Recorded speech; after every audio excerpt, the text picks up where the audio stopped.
Começamos então a revisão do Brasil República, que é bem complexo, tá, gente? Mas eu vou falar sobre os principais fatos. Então, lembrando que a República Velha, ou a Primeira República, é dividida em República da Espada, porque os dois primeiros presidentes, Deodoro e Floriano, são militares, e foi um período extremamente estável, porque os militares são positivistas, mas a Constituição de 1891 é federalista. Então, lembrar do encilhamento do Rui Barbosa, ainda no governo provisório de Deodoro. O encilhamento do Rui Barbosa é considerado o primeiro plano econômico do Brasil República, que consistia na industrialização do Brasil, com a emissão de papel moeda para pagar salários aos imigrantes e também, tá, pessoal, para permitir financiamento para as indústrias. Só que lembra que ele produziu papel moeda mais do que o Brasil tinha em lastro ouro. E o que ocorre quando a gente joga muito dinheiro no mercado? Inflação, desvalorização. Por isso o Brasil entrou em bancarrota e rapidamente as indústrias que tinham surgido os quebraram. Lembra que mais tarde, Campos Salles vai ter que criar o Funilon, que aí sim, mais tarde, é o saneamento da economia. Lembrar da Constituição de 1891, que é federalista, gente. Revisão na nossa folha de Constituição. Lembra, gente? Tá? Primeira Constituição. E a questão mais importante, fim do padroado régio. Por quê? Porque nós somos um país laico, republicano. Lembrar que Deodoro da Fonseca renuncia devido à crise da revolta da Marinha, da Armada. E aí assume Floriano Peixoto. Mas Floriano Peixoto não poderia assumir. Por isso ele é chamado Marechal de Ferro, porque impede novas eleições e governa com mãos de ferro. Lembra que ele destrói a revolta da Armada, da Marinha, que queria a volta da monarquia, e também destrói a primeira grande revolta no Rio Grande do Sul, que é a chamada Revolução Federalista no Rio Grande do Sul, de 1893 a 95, que é a revolta do Partido Federalista de Gaspar Silveira Martins Maragatos, contra Júlio de Castilhos, os pica-paus. E assim, lembra, tá, que ela é chamada Revolta da Degola, mas ela foi amplamente destruída. E o Júlio de Castilhos fica até 1898, quando assume Borges de Medeiros. Lembrar que assim começa a República Oligárquica, de 1894 e 1930. Característica que a URGS ama: política dos governadores, que será criado por quem, pessoal? Campos Salles. Que é a troca de favores entre presidentes e governadores, onde eles vão fraudar as eleições através da Comissão Verificadora de Poderes dos Deputados Eleitos. E eles vão fraudar as eleições para permitir que sempre a situação, os partidos regionais estejam no poder. Assim, normalmente, tá, o presidente vem de São Paulo e Minas, política do café com leite. E nos estados, normalmente, o único partido, a situação se mantém no poder. Lembrar, gente, tá? Do domínio dos grandes latifundiários através do voto de cabresto e do coronelismo. Lembra que o poder é federalista, então o poder está com os coronéis, o poder está no local. Lembrar, então, de Prudente de Moraes e o enfrentamento da revolta, tá? Chamada Revolta Messiânica de Canudos, que é um movimento messiânico, lembra?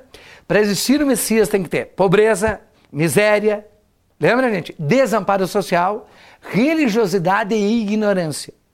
Aí lembra que Canudos queria a volta da monarquia e foi destruída na Guerra de Canudos, que está lá nos sertões, de Euclides da Cunha. Campos Salles criou a política dos governadores e também um segundo plano, Funilon, que tu pode botar asterisco triplo.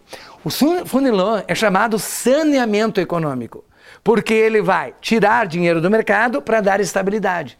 Então ele resolve, saneia o problema do encilhamento. Mas ele aumentou muito o custo de vida. Balanço comercial desfavorável, por isso ele foi impopular. Lembrar, gente, de Rodrigues Alves com a reconstrução e saneamento do Rio de Janeiro. O presidente e o prefeito bota abaixo. Só que ele saneou e reconstruiu, mas ele expulsou a população pobre para o morro, a favela. Por isso eclode a revolta da vacina, que é uma revolta popular contra a exclusão social. Lembra? E contra o aumento do custo de vida na época. Lembrar sempre, tá, que a causa é a lei de vacinação obrigatória. Mas a outra grande causa é a influência dos militares, jacobinos e florianistas que queriam voltar ao poder. Lembrar também que ele compra o Acre pelo Tratado de Petrópolis, porque tinha muito brasileiro explorando borracha na região. E construímos a ferrovia Madeira-Mamoré, a ferrovia do diabo, 7 milhões de libras para nada. Lembrar do convênio de Taubaté para valorizar o café. Gente, asterisco com o convênio de Taubaté. Muito importante os fatos para a valorização do café. Os 3 governadores, eu quero que tu revise bem em casa, pegariam dinheiro direto com os ingleses e comprariam o café vendendo pouco a pouco. Deu errado. Lembrar, gente, depois de Afonso Pena, que morreu, antes de terminar, e aí vem Nilo Peçanha, com a primeira campanha concorrida na República Velha. Lembra? 1910, depois 22, depois 30. 1910, campanha civilista do civil Rui Barbosa contra o militar Hermes da Fonseca. Deu certo? Não, porque nenhuma deu certo. Vamos para o Paneurônio? Lembrar, gente, de Hermes da Fonseca, que foi eleito com o apoio do grande Pinheiro Machado, senador. Lembrar da política das salvações. Por quê?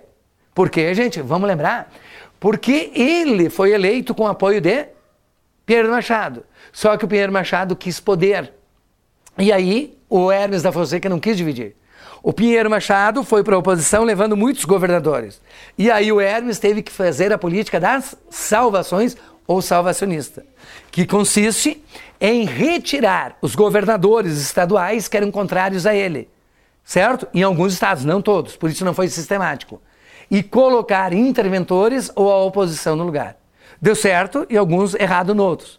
Lembra que ele enfrentou a revolta de Juazeiro, o padre Cícero, que é contra a política das salvações e a favor da família Scioli. Lembrar, gente, da grande revolta da Chibata, do almirante negro, João Cândido, contra os maus tratos, certo, gente? E as más condições de vida, certo? Na Marinha. Lembrar da revolta messiânica do Contestado, que começa com a disputa entre São Paulo, tá? A disputa entre Paraná e Santa Catarina, mas depois transforma-se numa revolta messiânica, por reforma agrária, pela volta da monarquia, porque os camponeses foram expulsos pelos coronéis, pela Highway Company e também pelas grandes madeireiras. Lembrar de Venceslau Braz, o cara que governou na Primeira Guerra Mundial. E lembrar da industrialização, caracterizada como substituição de importações, tecidos e alimentos. Lembrar, tá, que é o primeiro ciclo industrial. O Brasil não participa da Primeira Guerra Mundial efetivamente, somente mandando médicos para curar a gripe espanhola, que inclusive matou Rodrigues Alves, presidente reeleito. Lembrar do movimento operário influenciado pelos anarquistas e socialistas. Então, movimento operário, aumento das cidades, aumento da industrialização, aumento, gente, da urbanização. E aí, eleito, Rodrigues Alves mas morre. Aí assume Rodrigues Alves, morre, e assume Delfim Moreira, que, ó, a nega velha me deu uma olhada, porque eu errei. Viu como eu sou cobrado aqui? E aí, como Rodrigues Alves, lembra? É uma grande tragédia familiar. Ele e os 2 filhos morreram de gripe espanhola. Ele não pôde assumir. E aí, Delfim Moreira ficou alguns meses. E aí veio a eleição com Epitácio Pessoa. Epitácio Pessoa, gente, tudo importante ocorre no último ano do governo dele, 1922, com a Semana da Arte Moderna, tá, gente? Que era ligado à classe média e uma crítica a um Brasil que era atrasado, agrícola, tá? E uma tentativa de crítica e uma busca, né? Do quê? Da antropofagia, dos elementos nacionalistas, rompendo com a arte tradicional. Lembrar da fundação do PCB, que ficou naquela clandestinidade, por isso eles mudaram o nome para BOC. Aí o movimento operário entra na luta política. Também as eleições conhecidas como Reação Republicana, que é a segunda campanha concorrida da República Velha. E aí então, quando as oligarquias dissidentes lançaram Nilo Peçanha contra Arthur Bernardes, também não deu certo. Mas isso levou à chamada, tá, cartas falsas e a primeira revolta tenentista, que é a revolta do Forte de Copacabana. Quero que tu releia o tenentismo, que é extremamente importante. E o tenentismo, tá, não tem ideologia, nem de direita nem de esquerda. O tenentismo, ele é liberal, modernizador, querendo um governo forte, centralizado, transformar as coisas para o povo, mas sem a participação do povo. Lembrar de Arthur Bernardes que ocorreu a grande revolta no Rio Grande do Sul, que é a Revolução de 23, de Assis Brasil Maragato contra Borges de Medeiros. Lembra? Que agora é chamado de Chimango, porque Antônio Chimango é o grande livro satírico escrito contra Borges de Medeiros. Lembrar, gente, que aqui no governo dele, que governou em estado de sítio, teve a Revolução de 24, tenentista, no Rio Grande do Sul, e em São Paulo. Nós já tínhamos tido a revolta do Forte de Copacabana. E aí, Isidoro Dias Lopes, paulista, ou seja, a revolta de São Paulo, com Luiz Carlos Prestes, o Cavaleiro da Esperança, se unem para formar a Coluna Prestes, o ápice do movimento tenentista, que é a mais longa marcha revolucionária, porque percorreu 25 mil quilômetros. Que, lembra, o que queria? O que queria o tenentismo? Destruir as oligarquias, derrubar Arthur Bernardes, mas acabou fracassando e se exilando em Bolívia e Argentina. Lembra que lá, então, um grupo foi para a esquerda e o outro para a direita. Lembrar sempre, tá, pessoal, que aí veio, tá, o grande presidente Washington Luiz. E aí, governar é abrir estradas. Criou a Caixa de Estabilização para não ter inflação, mas ocorreu a crise de 29. O Brasil diminui as exportações do café, ele não ajuda os cafeicultores, e aí ocorre o rompimento da política do café com leite. Porque Washington Luiz deveria indicar um mineiro, Antônio Carlos de Andrada. Tem que saber, tá, gente? Mas ele indicou Júlio Prestes, governador de São Paulo. Foi aí que Antônio Carlos de Andrade teve a ideia de criar a Aliança Liberal, asterisco quíntuplo, porque esta é a questão da URGS. A Aliança Liberal é formada, lembra, mãozinha? Por 3 oligarquias, Minas Gerais, Rio Grande do Sul e Paraíba. Mais 2 grupos de classe média, o Partido Democrático de São Paulo e, tá, pessoal, os tenentes. E os tenentes vão dar exatamente o quê? A questão ideológica para a Aliança Liberal.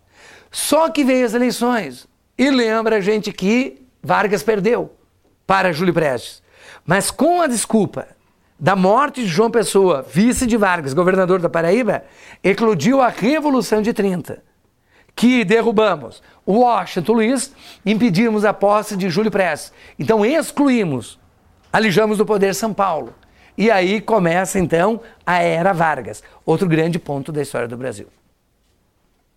Um outro grande momento da história do Brasil de modernização, indústria de base, foi a chamada Era Vargas, que é dividido em governo provisório, depois governo constitucional e o período ditatorial do Estado Novo.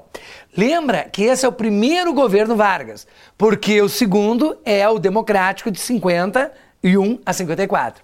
No governo provisório, lembrar da centralização política e intervenção do Estado na economia.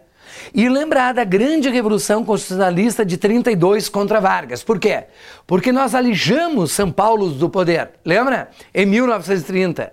Logo agora, com a desculpa de uma Constituição, daí Revolução Constitucionalista, São Paulo, tá, pessoal? Lembra, faz a Revolução Constitucionalista para derrubar Vargas e voltar ao poder.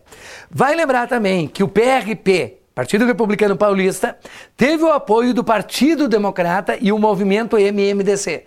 E aí o Partido Democrático participou, porque foram mortos Martins Menegoia, Drauzio Camargo.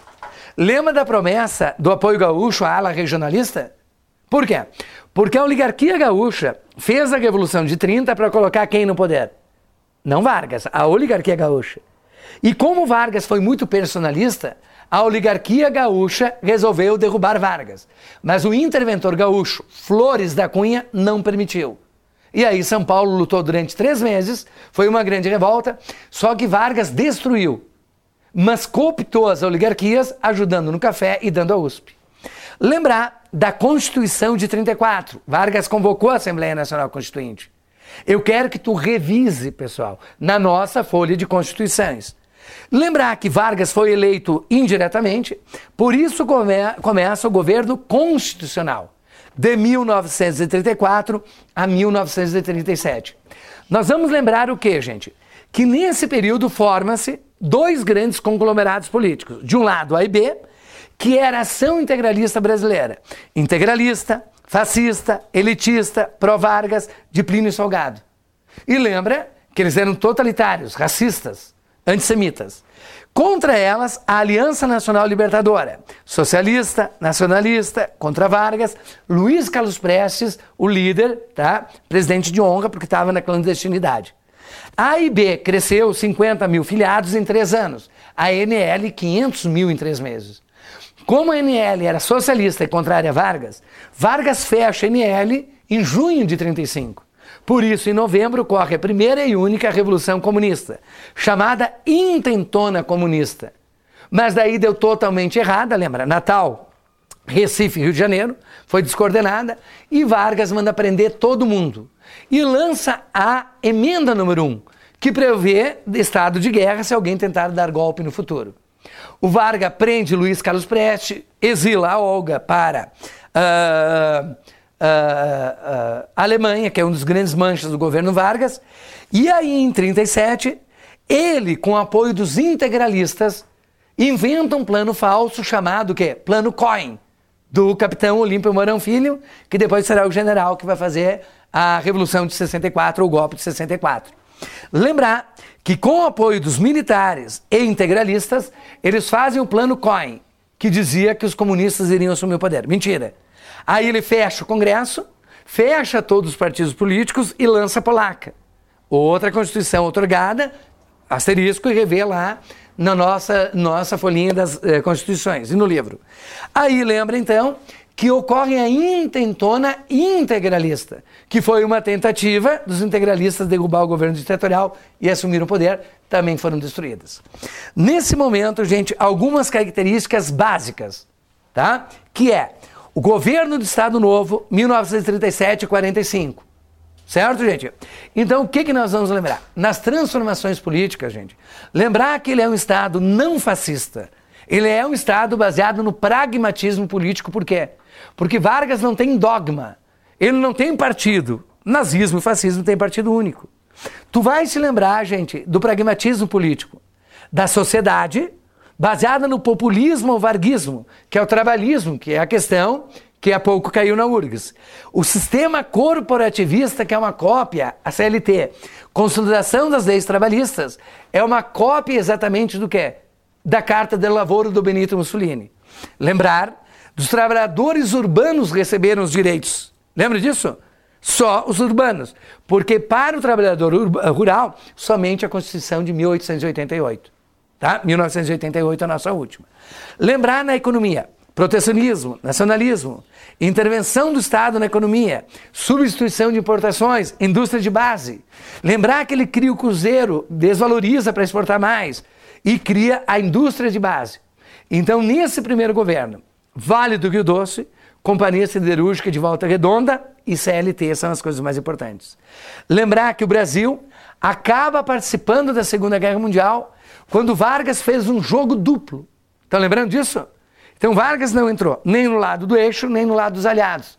Ele faz um jogo duplo, porque ele queria din-din para construir a usina siderúrgica de Volta Redonda. Lembra que foram afundados navios brasileiros devido à política da boa vizinhança, né? Vizinhança do Franklin Delano Roosevelt, e também por pressões populares, nós resolvemos entrar no lado dos Estados Unidos, dos aliados. Mas o que importou foi a grana para construir a CSN de Volta Redonda. Lembrar que nós mandamos efetivamente a FAB e a FEB, e nós participamos na conquista, libertação da Itália, e só na Itália, com Monte Castelo, Monte Cassino. E também cedemos bases no Rio Grande do Norte, bases navais para os Estados Unidos. E a verdadeira guerra é a guerra da borracha. A produção de borracha para os aliados que levou à morte de 60 mil pessoas, tá, na floresta amazônica. Lembrar, gente, da política nacionalista de Vargas. O Vargas criou uma lei que a gente esqueceu, Malaya, que era uma lei nacionalista e protecionista contra os trustes e cartéis norte-americanos. Os Estados Unidos não gostou. O Vargas dá uma guinada para a esquerda. Por isso surge o movimento queremista, Queremos Getúlio, ligados ao PTB e ao PCB. Lembra que, por Vargas ser nacionalista e protecionista, devido ao movimento queremista que queria eleições, mas como Vargas como candidato, nós tivemos o golpe contra Vargas, dado pela UDN, pelo Exército e pelos Estados Unidos, que não queria aqui um presidente nacionalista e protecionista. Assim termina a era Vargas e assim começa o que nós chamamos de República Populista. Feito, gente? Vamos para a República Populista? Vamos agora revisar, gente, o período chamado populista, de 1946 a 1964, do golpe contra Vargas e, em 45, o golpe contra Jango em 64. Lembrar sempre, é um período de redemocratização onde nós tivemos o liberalismo contra o nacionalismo. Então eu quero que tu te lembre dos 5 grandes presidentes. Então, Dutra, Vargas, JK, JQ e Jango.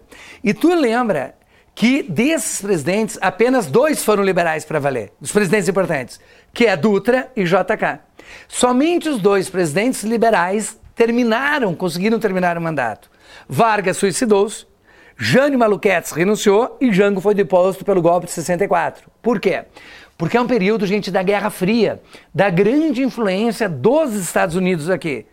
E a partir de então nós vamos ver a grande influência. Por exemplo, Eurico Gaspar Dutra, de 46 a 51, alinhou-se totalmente aos Estados Unidos e aí fechou o PCB. Interferiu nos sindicatos e proibiu greves. Por isso, lembra que o movimento operário vai virar uma panela de pressão e vai explodir no governo Vargas. Lembrar que ele não foi populista no período do populismo. Lembrar do Plano Salt e da importação de produtos supérfluos, certo, gente? Como Todinho, lembra? Sabonete Gessi. E aí ele, em 3 anos, gastou 750 milhões de reserva cambial que o Vargas tinha deixado. É uma meba política. Lembrar que no governo dele foi criada a Escola Superior de Guerra, onde nós tivemos, então, a formação de oficiais que depois iam estudar na Escola das Américas. E aí aumentou a influência dos Estados Unidos e do liberalismo nas Forças Armadas. E também o Tratado Interamericano de Assistência Recíproca, o TIAR. Lembra disso? Onde deveria dizer que todos os países da América deveriam se unir para evitar o avanço do socialismo. Mas o grande problema é que daí vários golpes vão ser dados contra presidentes nacionalistas e que se confundia na época com o quê? Com o comunismo. Lembrar que aí nós tivemos então a ligação total com os Estados Unidos. Mas aí bota o retrato do velhinho outra vez, que o retrato do velhinho, o sorriso, nos faz trabalhar. Foi quando nós tivemos a volta do Getúlio Vargas de 51 até o suicídio de 54. E lembra mesmo que com a terrível crise econômica deixada por Dutra, ele criou o Plano Laffer, o BNDE e a Petrobras. Decorar isso aí. E a Petrobras é a grande obra dele, dos 2 governos, mas é no segundo, Lembrar que ele também aumentou 100% do salário mínimo. Por quê? Porque o Dutra não tinha dado aumento nenhum, por causa da greve dos 300 mil. E aí ocorreu o Manifesto dos Coronéis, onde Golbery Couto e Silva, da Escola Superior de Guerra, afirmou que existiam comunistas no governo Vargas. E aí Vargas demite o ministro do Trabalho, Jango, mas mantém o aumento de 100% do salário mínimo. Ocorre que aquela época era um período instável politicamente, devido a todos os problemas deixados pelo Dutra e essa influência entre comunismo e capitalismo, a influência da Guerra Fria. Lembra que ocorreu o atentado da Rua Toneleiros, em 5 de agosto de 54, onde infelizmente, pessoal, não morreu Carlos Lacerda, morreu o major da aeronáutica, Rubens Florentino Vaz, que era o quê? Segurança dele, major da aeronáutica. Aí lembra que a aeronáutica criou a República do Galeão, que era um inquérito policial paralelo.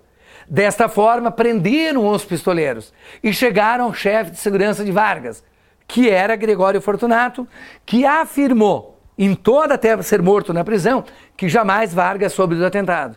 Mas Vargas disse: estou cercado por um mar de lama. E aí veio o Manifestos Gerais que exigiram a saída de Vargas. E ele então preferiu suicídio, certo? No 24 de agosto de 54. Lembrar que o suicídio, gente, é considerado um checkmate político, porque ele impede o golpe que estava sendo dado pelos militares com apoio do capital estrangeiro. E aí ele posterga 10 anos, que o golpe vai ser em 64 contra Jango, o seu pupilo. Lembrar, gente, que a Carta Testamento impediu o golpe, porque milhões de pessoas foram às ruas chorar pelo pai dos pobres. Então, gente, lembrar que assumiu Café Filho, depois Carlos Luz e depois Nereu Ramos. Café Filho cria a Instrução 113 da SUMOC. Lembra? Que abriu ao capital estrangeiro para as multinacionais. Mas aí sai por doença, assume Carlos Luz, que quer impedir a posse de Juscelino Kubitschek, presidente eleito em 55. E o Carlos Luz tentou um golpe, mas daí foi deposto pelo golpe preventivo do Marechal Ministro de Guerra, Henrique Teixeira Lott, que entrega o poder de Nereu Ramos. Logo, o projeto, o golpe do Marechal Henrique Teixeira Lott possibilita, golpe preventivo, a posse de Juscelino Kubitschek. Kubitschek, JK, é um dos presidentes mais importantes por causa da modernização da infraestrutura no Brasil. Então lembra, 56 a 60, ele foi eleito com apenas 36% dos votos, mas ele é um grande político. E aí ele faz uma correlação de força que exclui a UDN e bota a UDN sozinha, tá, gente, na oposição.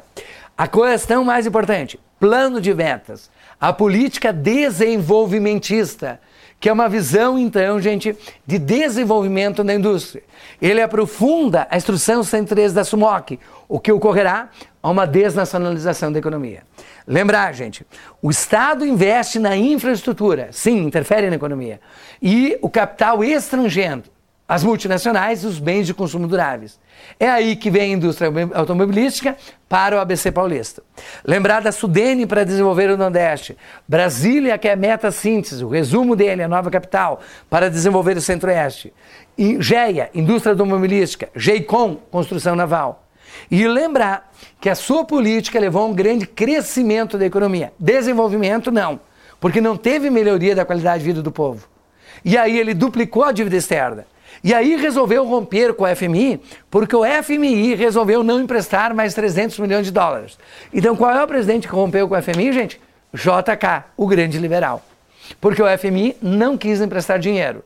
Só que aí, precisando de dinheiro, ele manda produzir papel, moedas, o que causou uma grande inflação. E aí ele deixa uma terrível herança para o maluquete do Jânio Quadros. Porque o Jânio Quadros tem que pagar o quê? A dívida externa, lembra, gente? Deixada pelo Juscelino Kubitschek. Por isso o Jânio Quadros governa 7 meses em 61. Porque ele começa com a austeridade administrativa, lindo, varre, vassourinha, varre toda a bandalheira, a corrupção. Ele era extremamente popular. Mas quando no governo ele criou a Instrução 204 da SUMOC, que é exatamente o quê? A austeridade, poupar, mais ou menos o que a gente está vendo atualmente no Brasil. Então, quando ele fez a austeridade, tentou poupar dinheiro, ele aumentou muito o custo de vida. Lembra? Ele vai tentar uma política externa independente. E ele vai reatar as relações com os países socialistas. Ele não é socialista, ele é louco.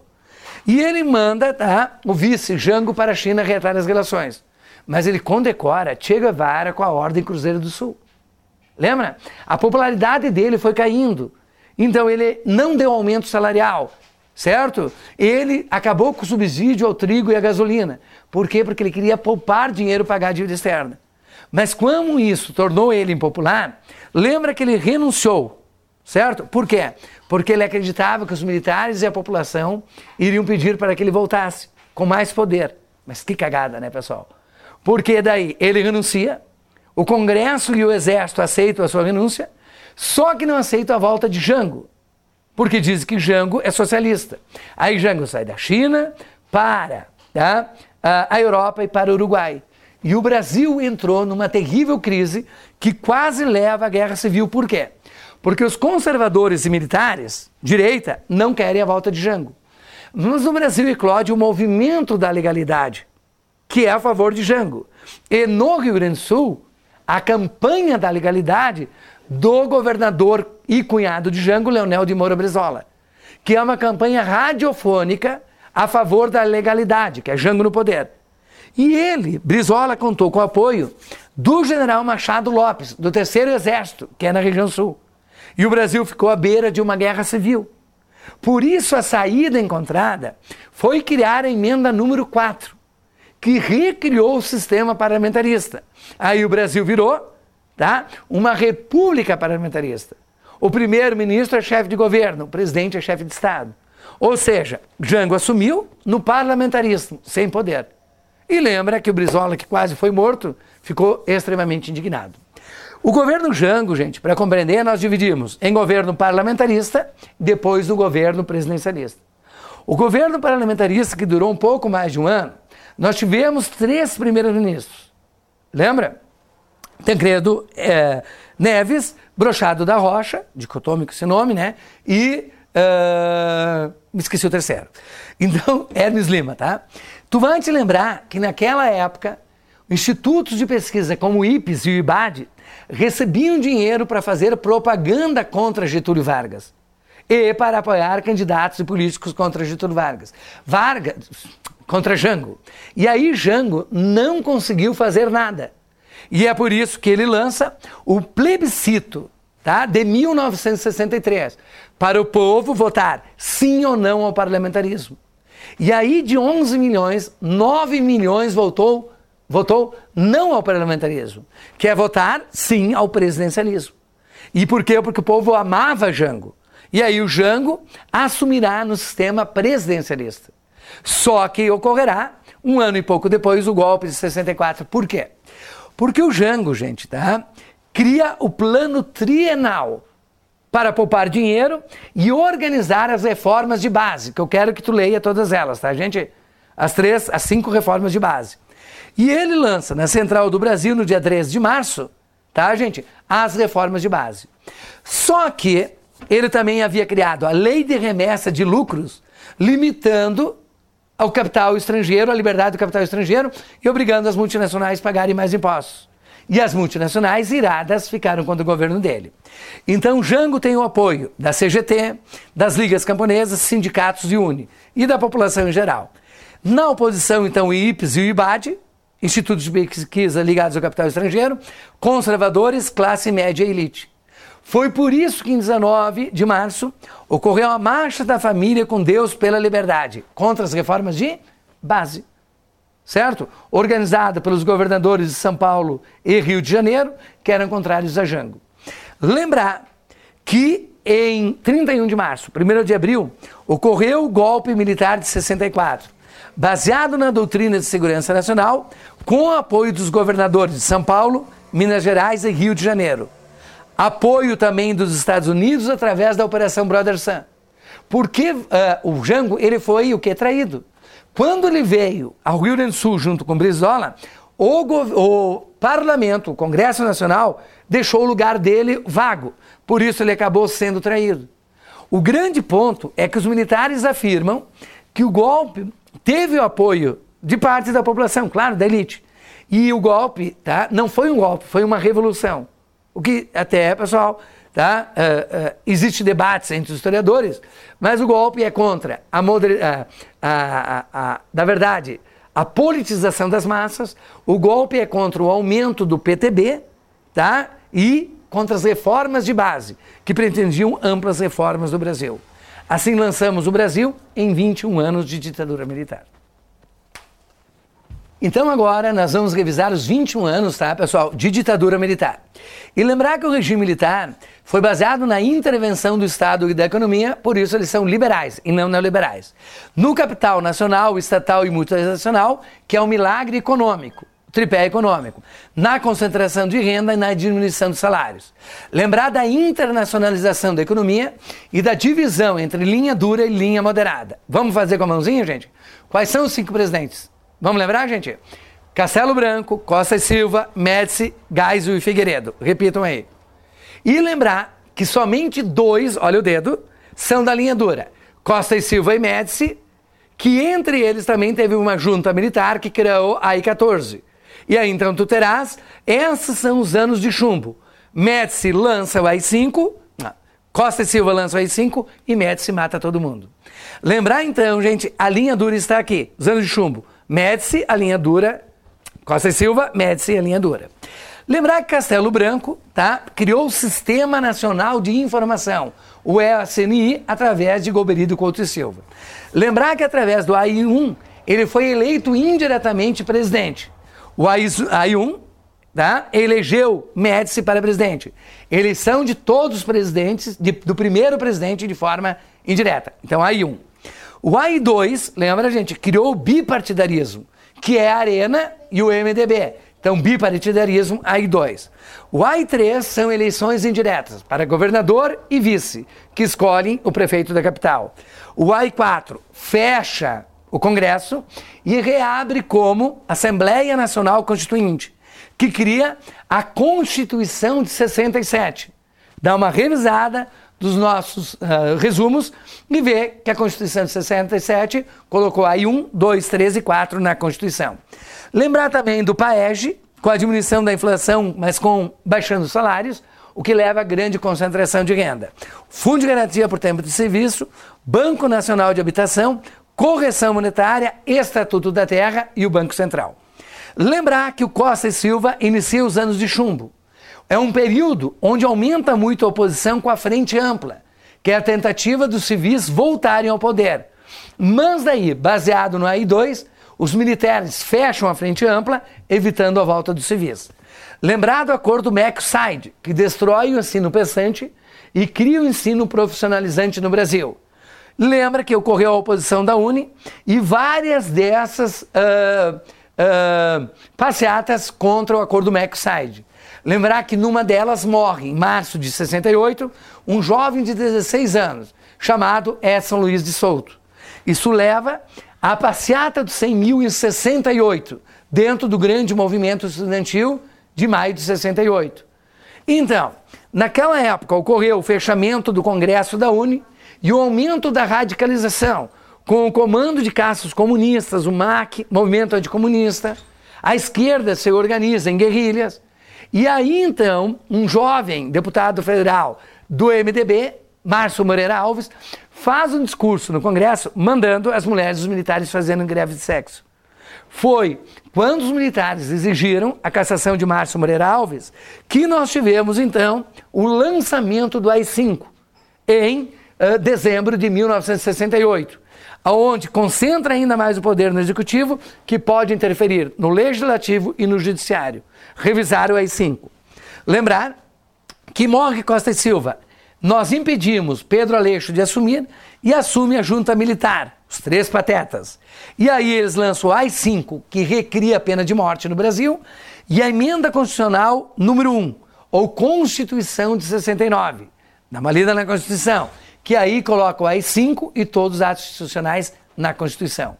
Assume o Médici, tá? Que é o período, gente, onde ele criou a UBAN, fortaleceu o DOI-CODE, o DOPS e destruiu as guerrilhas que existiam no Brasil. Ao matar todos os guerrilheiros, ele dá o que? Estabilidade. E ele atrai o capital estrangeiro. Lembra que ele constrói a ponte Rio-Niterói, a Transamazônica. Então, o que nós temos aqui?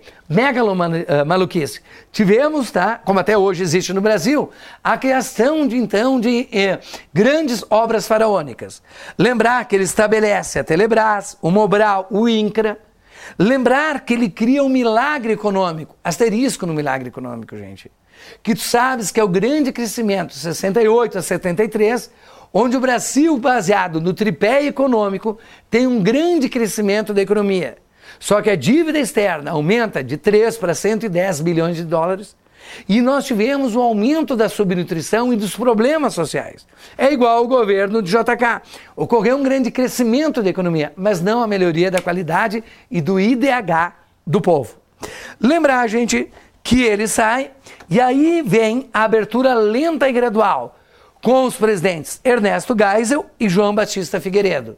Então lembra que eles são, tá, da linha moderada.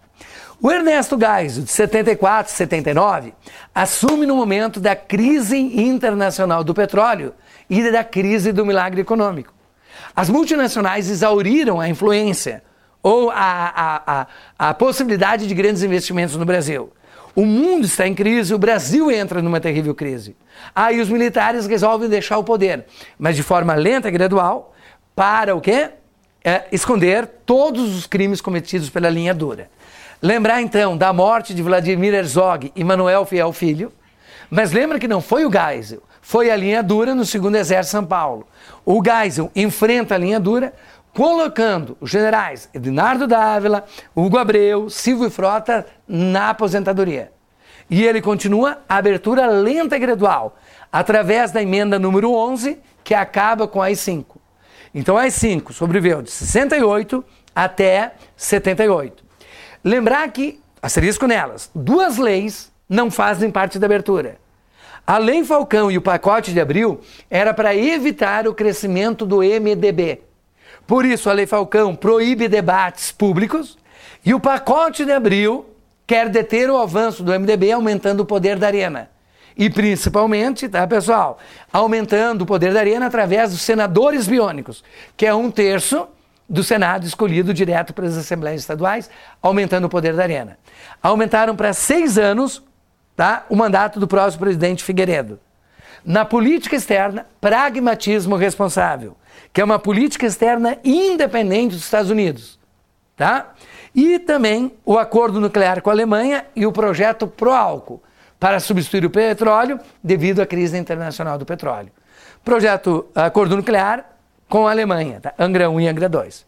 Lembrar, tá, gente, também da Itaipu, Tucuruí, tudo devido à crise internacional do petróleo. João Batista Figueiredo, 79 e 85, gente, é crise, tá? Então foi um período da crise econômica, inflação, acordos com a FMI, onde a nossa dívida saiu de 60 para 110 bilhões de dólares. E foi um período da lei da anistia, que a anistiou, só que ela não foi ampla, geral e restrita. Lei da anistia criada por Geisel, né, colocada em prática por Figueiredo. E ela tem um artigo que diz que militares não podem ser processados. Então hoje a Comissão da Verdade, lembra? Ela pode ser, certo? Ela pode pesquisar e buscar a verdade, mas não é permitido abrir processos contra os militares. E o fim do bipartidarismo, a criação do pluripartidarismo, que é uma coisa excelente, mas que era para dividir a oposição no período. Por quê? Porque a Arena virou PDS e os outros partidos, o MDB, fragmentou-se em vários. Lembrar dos atentados de extrema-direita contra a OAB e os atentados do Rio Centro, porque a linha dura não aceitava, tá, o pluripartidarismo em abertura. Lembrar que as eleições de 82 para governadores estaduais já foi direta. Em 83, as chamadas campanhas da direta já, que era uma ideia de ter, já em 84, eleições diretas para presidente. Mas lembra sempre que a emenda Dante de Oliveira, qual emenda? Falaram aí? Dante de Oliveira, que previa a eleição que é direta, foi derrotada. Logo, gente, as eleições em 84 foram indiretas. Primeira eleição direta, pós-regime militar, é Collor em 89. Aí tu terás as eleições diretas. De um lado, Tancredo Neves, da Aliança Democrática, contra Paulo Maluf, do PDS. Lembra que vence Tancredo Neves indiretamente, mas é operado às pressas e pega infecção hospitalar e morre antes de assumir. E aí cai de paraquedas José Ribamar Sarney, que será o primeiro presidente da nova república. Vamos para a última fase do Brasil, chamada então Nova República, de 1985 hoje. E já a dica, gente, estudem para a prova de URGS os planos econômicos desse período, tá? Começamos então com Sarney de 85 a 90, com um plano cruzado, com congelamento de preços e salários e o gatilho salarial, que atingia, quando atingisse a inflação 20%, aumentaria o salário 20%. Lembra que deu errado? Dilson Funário lança o Plano Cruzado 2, que deu errado. Em 1987, Plano Bresser, com mini congelamento dos preços e moratório da dívida externa. Deu errado.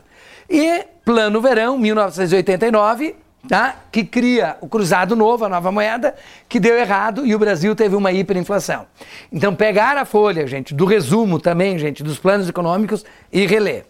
Lembrar, gente, que foi um período de greves, corrupção e da grande Constituição de 88, a Constituição Cidadã, revisar a nossa última Constituição. E também as eleições de 89, com 22 candidatos. E com o apoio maciço da Rede Globo, Fernando Collor de Mello venceu Lula no segundo turno. E aí nós começamos o governo Collor, que durou apenas 2 anos, 90 a 92. Gente, ó, nossa folha dos planos econômicos. Plano Brasil Novo, ou chamado Plano Collor, que é caracterizado pelo congelamento de preços e salários. Lembra, gente? Plano Brasil Novo, quem é o novo? Collor. Daí Plano Brasil Novo, o nome. Só que a diferença para os planos Sarney, que ele confiscou dinheiro de poupanças e aplicações acima de 50 mil cruzeiros, porque agora voltou o cruzeiro, né?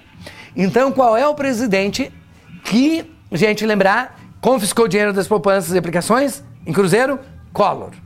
Lembrar, gente, do neoliberalismo, porque começa o período neoliberal, tá? De Fernando em Fernando. E tu vai te lembrar que ele começou o processo de privatizações e enxugamento do Estado. Lembrar, gente, dos escândalos de corrupção, porque vários ministros foram influenciados, né? Foram indiciados por corrupção, até surgir a denúncia de Pedro Collor, o irmão dele, sobre o esquema PC Farias, que era o braço direito dele, que pagava as contas da casa da Dinda. Lembrar que aí ele pede ajuda para o povo, e aí surgem os caras pintadas. Como é o nome, gente? Caras pintadas, que é a população que saiu às ruas. E aí a população, então, gente, apoiou o processo de impeachment. Sempre influenciado pela Rede Globo agora também. Aí lembra que ele renunciou para evitar a cassação, mas ele foi, tá, pessoal, cassado por 8 anos pelo Senado.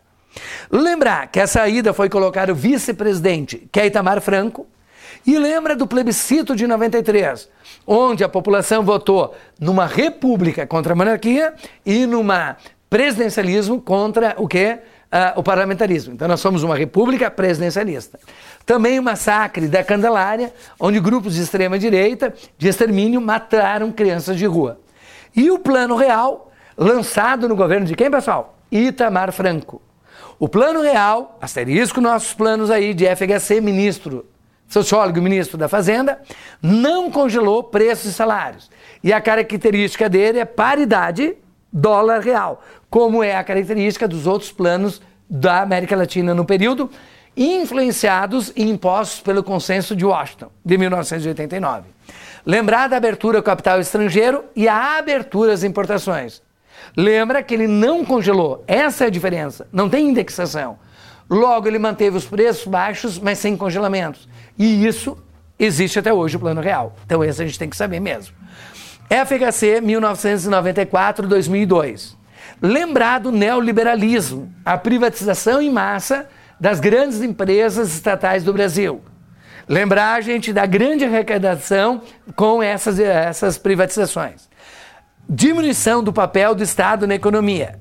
Reforma da Previdência e fim da estabilidade do funcionalismo público. Lembrar, gente, do massacre de Eldorado de Carajás, onde dezenas de centenas foram mortos, tá, no Pará. Lembrar do Plano Nacional de Direitos Humanos, onde ocorreu o pagamento, tá, a indenização às famílias dos desaparecidos no regime militar. Lembrar da crise do sistema financeiro nacional, e aí ele criou o PROER, para ajudar os bancos privados para não quebrarem, devido ao efeito tequila, o efeito na vodka na Rússia, o efeito nos tigres asiáticos, tá? A crise.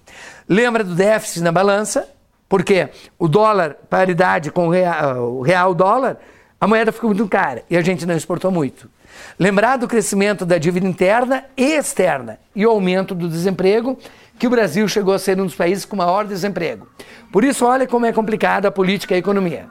FHC estabilizou a economia, mas aumentou muito o custo de vida e, tá, a gente não teve inflação, mas teve desemprego. Daí a falta de popularidade, ou a impopularidade dele. Lembrar, gente, que a emenda da reeleição ocorreram denúncias de compra de votos, onde o braço direito dele, Sérgio Mota, foi acusado de compra de votos. Lembrar do Plano Real 2, após a reeleição dele, tá, ele flexibilizou o real como nós temos, câmbio flutuante até hoje. E aí ocorreu a queda na popularidade devido à flexibilização do real, certo? Também a quebra da patente dos remédios e criação dos genéricos. E assim, vamos aos últimos 2 presidentes, que é governo Lula, que foi eleito e reeleito. E o governo Lula, gente, tá? Ele é caracterizado pela chamada onda esquerdista na América Latina. Características direto, a gente viveu isso. Então, manutenção do Plano Real e juros altos é uma característica que nós temos até hoje. Lembrar da Sociedade, Programa Fome Zero, Primeiro Emprego e Bolsa Família, que é uma cópia da Bolsa Escola de FHC. Lembrar do ProUni e sistema de cotas raciais nas escolas e universidades públicas. Confronto na OMC por ser contra o subsídio dos países ricos. E isso leva ao crescimento do G20 e também dos BRICS. Lembrar, gente, da crise política com a denúncia de pagamento do mensalão, o que prejudicou muito o Lula, mas mesmo assim ele conseguiu ser reeleito. Lembrar, gente, tá, do Programa de Aceleração do Crescimento PAC, que na época a mãe do PAC era a ministra, né, Dilma Rousseff. Por isso tu vai te lembrar que isso criou uma grande popularidade para ela e foi um período em que a flexibilização do câmbio fez com que os commodities aumentassem muito o preço. E aí nós tivemos uma grande exportação, tivemos, gente, o aumento da arrecadação e um período de pleno emprego. Daí a popularidade do governo Lula, mesmo com os grandes denúncias de corrupção. Aí ele conseguiu eleger a ministra dele, Dilma. E o governo Dilma, a gente já viu muito, né? Mas algumas coisas que eu quero. Demissão dos ministros acusados de corrupção, ocupação das favelas do Rio de Janeiro pelo Estado, julgamento do mensalão, subida dos juros para conter a inflação, que é o que a gente está vivendo, e também a concessão de aeroportos à iniciativa privada e leilão da reserva petrolífera de Libra, que é o grande debate se isso é ou não é processo de privatização.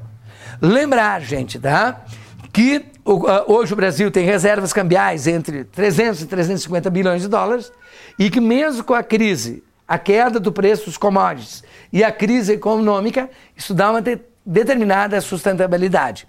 Lembrar principalmente do escândalo da Petrobras, com o Roberto Costa, o doleiro Alberto Youssef e o envolvimento praticamente de todos os partidos políticos.